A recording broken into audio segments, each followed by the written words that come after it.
The warnings were conveyed using a megaphone near the statue of President Andrew Jackson, approximately 50 yards from the demonstrators.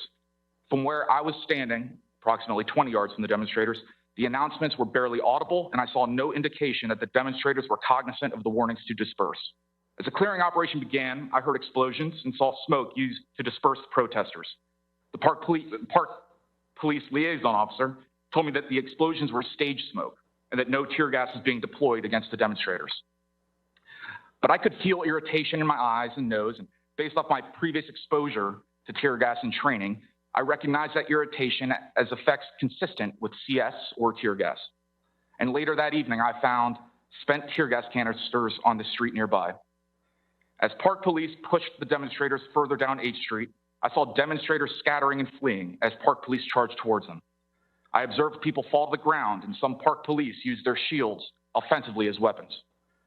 As I walked behind park police pushing westward on 8th Street, I also observed unidentified law enforcement personnel behind our National Guardsmen using paintball-like weapons to discharge what I later learned to be pepper balls into the crowd as demonstrators continued to flee. After 8th Street had been cleared, I took up a position on 16th Street near St. John's Church. At around 7:05 p.m., I saw the president walking onto 8th Street from Lafayette Square near St. John's Church. The president's arrival was a complete surprise as we had not been briefed that he would enter our sector. As for the new security barrier, whose installation was a stated purpose for the clearing operation, the materials to erect it did not arrive on scene on 8th Street until around 9 p.m. that evening, and it was not completed until later on. The events I witnessed at Lafayette Square on the evening of June 1st were deeply disturbing to me and fellow National Guardsmen.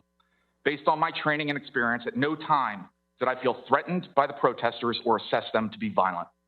From my observation, those demonstrators, our fellow American citizens, were engaged in the peaceful expression of their First Amendment rights. Yet they were subjected to an unprovoked escalation and excessive use of force. As the late Representative John Lewis said, when you see something that is not right, not just, not fair, you have a moral obligation to say something, to do something. You know, in your testimony here today, I can imagine that this is putting you in grave, great, maybe professional, personal jeopardy. Would that statement be true? Recent events certainly have me concerned, sir.